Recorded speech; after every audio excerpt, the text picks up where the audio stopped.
ਵਾਹਿਗੁਰੂ ਜੀ ਕਾ ਖਾਲਸਾ ਵਾਹਿਗੁਰੂ ਜੀ ਕੀ ਫਤਿਹ।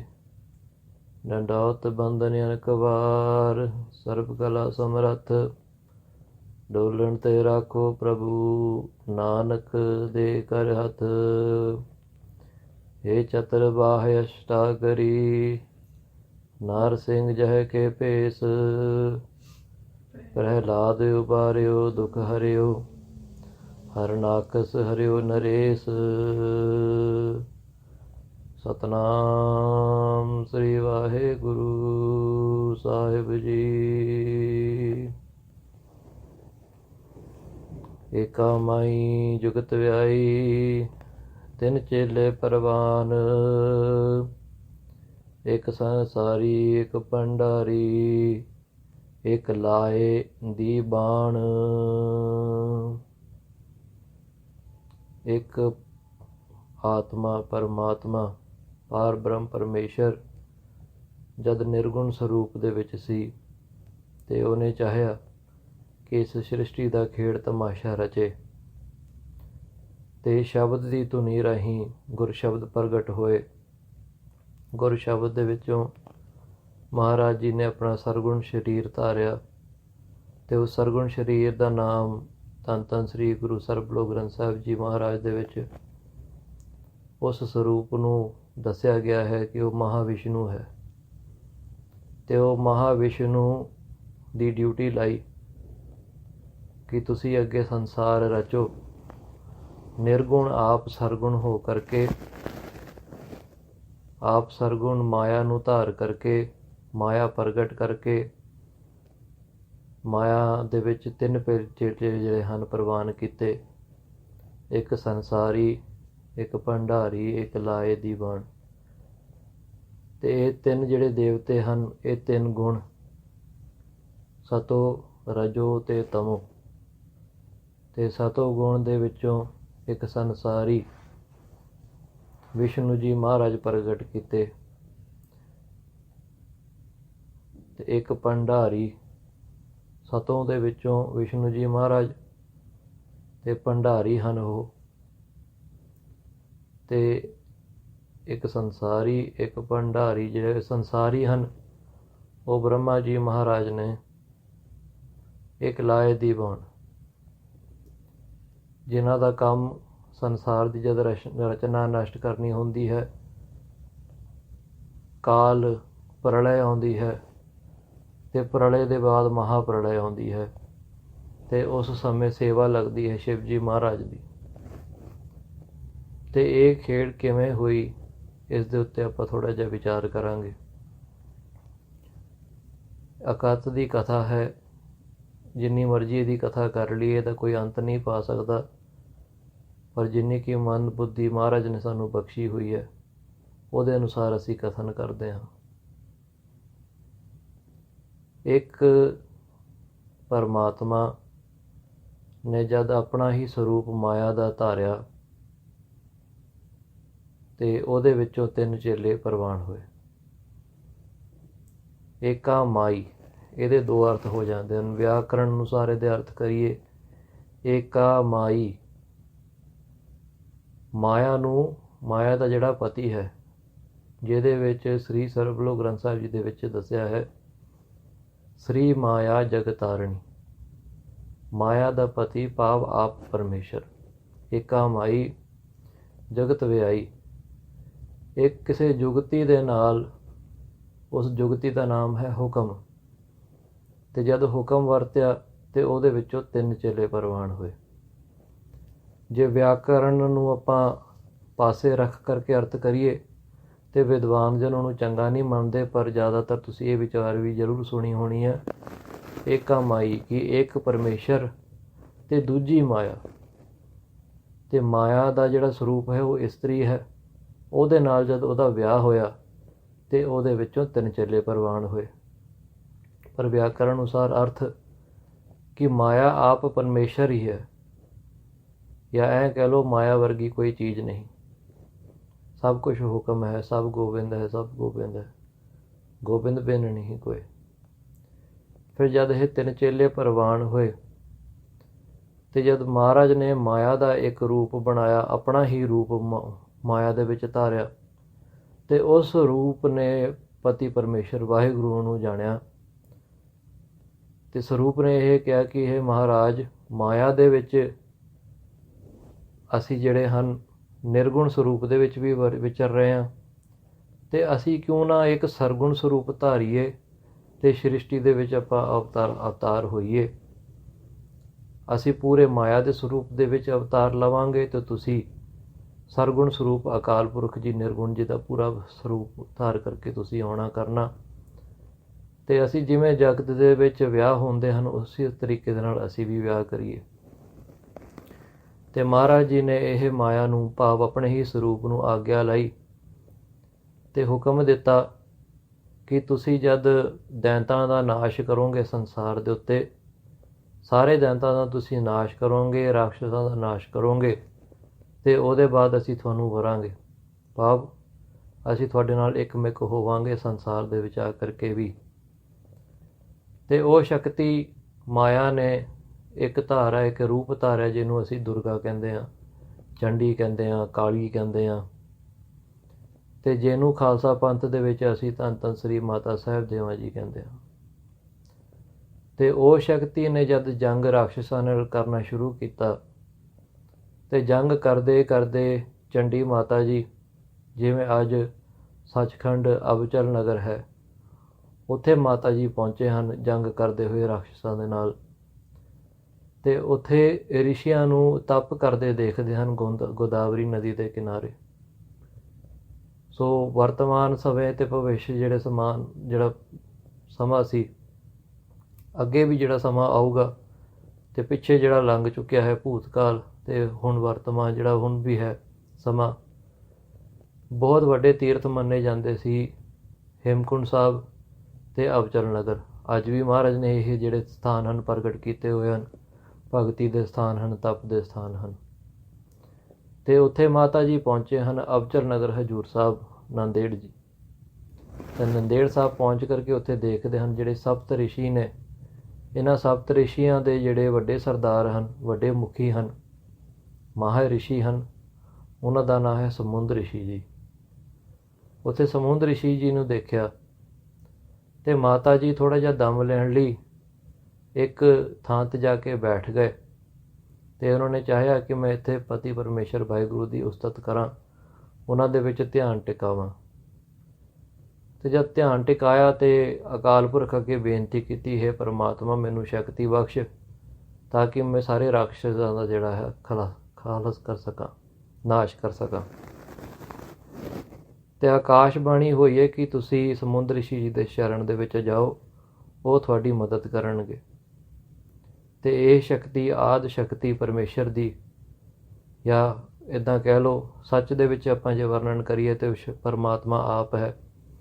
ਪਰਮਾਤਮਾ ਆਪਣੇ ਹੀ ਸਰੂਪ ਦੇ ਕੋਲ ਸਮੁੰਦਰ ਰਿਸ਼ੀ ਜੀ ਦੇ ਕੋਲ ਜਾਂਦੇ ਹਨ, ਤੇ ਉੱਥੇ ਉਹਨਾਂ ਨੂੰ ਬੇਨਤੀ ਕਰਦੇ ਹਨ ਕਿ ਤੁਸੀਂ ਸਾਡੀ ਰਕਸ਼ਾ ਕਰੋ, ਇਹ ਜਿਹੜੇ ਰਾਖਸ਼ ਹਨ ਇਹ ਸਾਡੇ ਪਿੱਛੇ ਲੱਗੇ ਹੋਏ ਨੇ।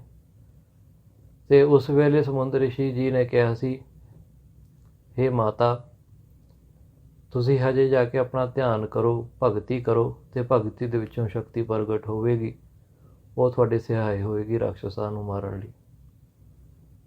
ਤੇ ਮਾਤਾ ਜੀ ਫਿਰ ਆਪਣੇ ਸਮਾਧੀ ਦੇ ਵਿੱਚ ਸਥਿਰ ਹੋ ਗਏ, ਤੇ ਸਮਾਧੀ ਦੇ ਵਿੱਚ ਵੀਰ ਰਸ ਇੰਨਾ ਚੜ੍ਹਿਆ ਕਿ ਮੱਥੇ ਦੇ ਵਿੱਚੋਂ ਕਾਲਕਾ ਦੇਵੀ ਪ੍ਰਗਟ ਹੋਏ। ਜਦ ਕਾਲਕਾ ਦੇਵੀ ਜੀ ਪ੍ਰਗਟ ਹੋਏ ਹਨ, ਮਾਤਾ ਜੀ ਨੇ ਉਹਨਾਂ ਨੂੰ ਕਿਹਾ ਕਿ ਹੇ ਪੁੱਤਰੀ, ਹਜੇ ਸਮਾਂ ਨਹੀਂ ਹੋਇਆ ਜੰਗ ਜੋਧ ਦਾ, ਤੂੰ ਮੁਝ ਮੇ ਹੀ ਲੀਨ ਹੋ ਜਾਵੇ, ਮੇਰੇ ਵਿੱਚ ਲੀਨ ਰਹਿ, ਤੇ ਜਦ ਸਮਾਂ ਹੋਵੇਗਾ ਅਸੀਂ ਤੁਹਾਨੂੰ ਪ੍ਰਗਟ ਕਰਾਂਗੇ। ਤੇ ਉੱਥੇ ਫਿਰ ਸਮਾਧੀ ਸਮਾਪਤ ਕਰਕੇ ਮਾਤਾ ਜੀ ਫਿਰ ਰਾਖਸ਼ਾਂ ਦੇ ਨਾਲ ਜੰਗ ਯੁੱਧ ਕਰਦੇ ਰਹੇ, ਤੇ ਕਾਫੀ ਸਮਾਂ ਲੰਘ ਗਿਆ। ਤੇ ਜਿਹੜੇ ਇਹ ਸੱਤ ਰਿਸ਼ੀ ਸੀ ਇਹ ਹੇਮਕੁੰਟ ਵੱਲ ਚੱਲ ਗਏ, ਉੱਥੇ ਜਾ ਕੇ ਉਹਨਾਂ ਨੇ ਤਪੱਸਿਆ ਸ਼ੁਰੂ ਕਰਨੀ। ਬਹੁਤ ਹੀ ਇੱਦਾਂ ਦੇ 1000 ਸਾਲ ਲੰਘ ਗਏ, ਉੱਥੇ ਉਹ ਤਪੱਸਿਆ ਕਰਦੇ ਰਹੇ, ਤੇ ਮਾਤਾ ਜੀ ਜੰਗ ਯੁੱਧ ਕਰਦੇ ਰਹੇ ਰਾਖਸ਼ਾਂ ਦੇ ਨਾਲ। ਤੇ ਜੰਗ ਯੁੱਧ ਕਰਦੇ ਕਰਦੇ ਮਾਤਾ ਜੀ ਉੱਥੇ ਹੀ ਪਹੁੰਚ ਗਏ ਜਿੱਥੇ ਇਹ ਸਪਤ ਰਿਸ਼ੀ ਹੇਮਕੁੰਟ ਸਾਹਿਬ ਦੇ ਉੱਤੇ ਤਪ ਕਰਦੇ ਸੀ, ਜਿੱਥੇ ਸਪਤ ਸਰਿੰਗ ਮੰਨਿਆ ਹੈ। 7 ਚੋਟੀਆਂ ਪਹਾੜ ਦੀਆਂ। ਤੇ ਉੱਥੇ ਮਾਤਾ ਜੀ ਨੇ ਫਿਰ ਦੇਖਿਆ, ਦਰਸ਼ਨ ਕੀਤੇ ਸਮੁੰਦਰ ਰਿਸ਼ੀ ਜੀ ਦੇ। ਤੇ ਮਾਤਾ ਜੀ ਚਾਹੁੰਦੇ ਸੀ ਕਿ ਉਹ ਥੋੜ੍ਹਾ ਜਿਹਾ ਦਮ ਲੈ ਲੈਣ, ਕਿ ਰਾਕਸ਼ਸ ਜਿਹੜੇ ਸੀਗੇ ਪਿੱਛੇ ਲੱਗੇ ਹੋਏ ਸੀ ਮਾਤਾ ਜੀ ਦੇ। ਤੇ ਮਾਤਾ ਜੀ ਨੇ ਸਮੁੰਦਰ ਰਿਸ਼ੀ ਜੀ ਨੂੰ ਫਿਰ ਬੇਨਤੀ ਕੀਤੀ ਕਿ ਹੇ ਸਾਧੂ ਜਨ, ਸਾਡੀ ਰਕਸ਼ਾ ਕਰੋ, ਤੇ ਰਕਸ਼ਾ ਕਰਕੇ ਤਾਂ ਕਿ ਅਸੀਂ ਥੋੜ੍ਹਾ ਜਿਹਾ ਦਮ ਲੈ ਲਈਏ, ਫਿਰ ਥੋੜ੍ਹਾ ਜਿਹਾ ਦਮ ਲੈ ਕੇ ਫਿਰ ਅਸੀਂ ਜੰਗ ਯੁੱਧ ਫਿਰ ਕਰਾਂਗੇ। ਤੇ ਸਮੁੰਦਰ ਰਿਸ਼ੀ ਜੀ ਨੇ ਕਿਹਾ, ਹਾਂਜੀ ਜ਼ਰੂਰ, ਅਸੀਂ ਤੁਹਾਡੀ ਸਹਾਇ ਹੋਵਾਂਗੇ, ਤੇ ਤੁਸੀਂ ਜਾ ਕੇ ਗੁਪਤ ਰੂਪ ਦੇ ਵਿੱਚ ਆਪਣੀ ਬੰਦਗੀ ਕਰੋ।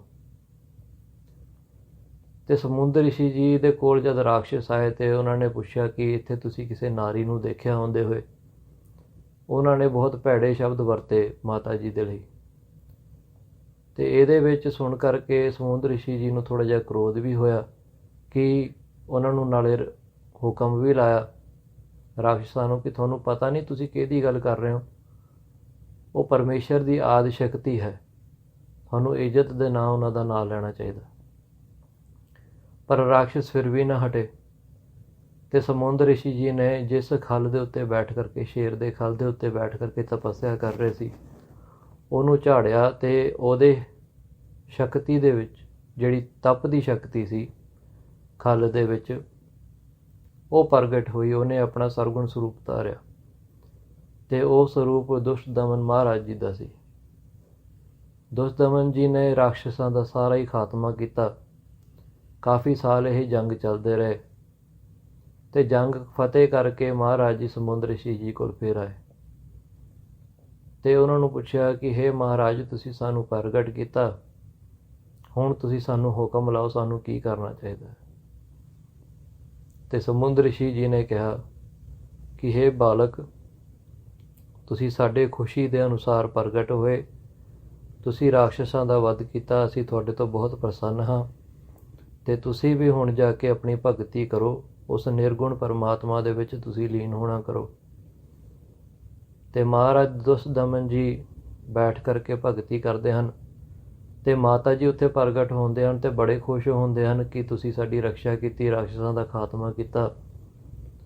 ਤੇ ਮਾਤਾ ਜੀ ਨੇ ਇਹ ਜਾਣ ਲਿਆ ਕਿ ਦੁਸ਼ਟ ਦਮਨ ਜੀ ਹੋਰ ਕੋਈ ਨਹੀਂ, ਉਹ ਨਿਰਗੁਣ ਸਰੂਪ ਪਰਮਾਤਮਾ ਹੀ ਸਾਕਾਰ ਰੂਪ ਧਾਰ ਕਰਕੇ ਰਾਕਸ਼ਸਾਂ ਦਾ ਵੱਧ ਕੀਤਾ। ਤੇ ਮਾਤਾ ਜੀ ਨੂੰ ਜਿਹੜਾ ਸਾਹ ਲੈਣ ਲਈ ਥੋੜ੍ਹਾ ਜਿਹਾ ਸਮਾਂ ਮਿਲ ਗਿਆ। ਤੇ ਮਾਤਾ ਜੀ ਇਸ ਗੱਲੋਂ ਬੜੇ ਖੁਸ਼ ਹੋਏ ਕਿ ਹੁਣ ਰਾਕਸ਼ਸਾਂ ਦਾ ਸਾਰਾ ਹੀ ਵੱਧ ਹੋ ਗਿਆ, ਤੇ ਮੈਂ ਹੁਣ ਕਿਉਂ ਨਾ ਮਹਾਰਾਜ ਅੱਗੇ ਬੇਨਤੀ ਕਰਾਂ ਕਿ ਇਹ ਮੈਨੂੰ ਅਪਣਾ ਲੈਣ। ਜਿਵੇਂ ਸੰਸਾਰ ਦੇ ਵਿੱਚ ਵੀ ਵਿਆਹ ਹੁੰਦੇ ਹਨ, ਇਸ ਤਰੀਕੇ ਦੇ ਨਾਲ ਦੁਸ਼ਟ ਦਮਨ ਜੀ ਵੀ ਸਾਡੇ ਨਾਲ ਵਿਆਹ ਕਰਾ ਲੈਣ। ਤੇ ਦੁਸ਼ਟ ਦਮਨ ਜੀ ਨੇ ਕਿਹਾ ਕਿ ਹੇ ਮਾਤੇ, ਹੇ ਆਦਿ ਸ਼ਕਤੀ, ਅਸੀਂ ਤੇਰੇ ਤੋਂ ਪ੍ਰਸੰਨ ਹਾਂ, ਪਰ ਜਿਵੇਂ ਆਪਾਂ ਹੁਕਮ ਲਾਇਆ ਸੀ ਕਿ ਤੁਸੀਂ ਰਾਕਸ਼ਸਾਂ ਦਾ ਵੱਧ ਕਰਨਾ, ਸੋ ਉਹ ਕਾਰਜ ਆਪ ਜੀ ਦੇ ਕੋਲੋਂ ਨਹੀਂ ਹੋਇਆ, ਪਰ ਸਾਨੂੰ ਆਉਣਾ ਪਿਆ। ਤੇ ਇਸ ਕਰਕੇ ਇਸ ਯੁੱਗ ਦੇ ਵਿੱਚ ਅਸੀਂ ਤੁਹਾਡੇ ਨਾਲ ਵਿਆਹ ਨਹੀਂ ਕਰਾਵਾਂਗੇ, ਪਰ ਅਸੀਂ ਵਚਨਬੱਧ ਹਾਂ। ਤੇ ਇਸ ਕਰਕੇ ਕਲਯੁਗ ਦੇ ਵਿੱਚ ਜਦ ਅਸੀਂ 10ਵੇਂ ਜਾਮੇ ਦੇ ਵਿੱਚ ਧੰਨ ਸ੍ਰੀ ਗੁਰੂ ਨਾਨਕ ਦੇਵ ਜੀ ਦੇ 10ਵੇਂ ਜਾਮੇ ਦੇ ਵਿੱਚ ਅਵਤਾਰ ਧਾਰਾਂਗੇ, ਤੇ ਉਸ ਸਮੇਂ ਆਪ ਜੀ ਦੇ ਨਾਲ ਵਿਆਹ ਕਰਾਵਾਂਗੇ।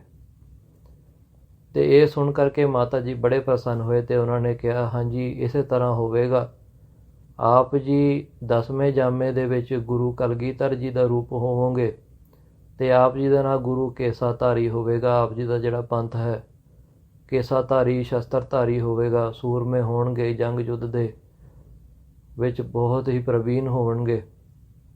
ਤੇ ਉਸ ਸਮੇਂ ਆਪ ਜੀ ਦੇ ਕੋਲ ਅਸੀਂ ਵੀ ਆਵਾਂਗੇ। ਤੇ ਜਿਹੜੇ ਮਾਤਾ ਜੀ ਦੇ ਸ਼ੇਰ ਸੀ,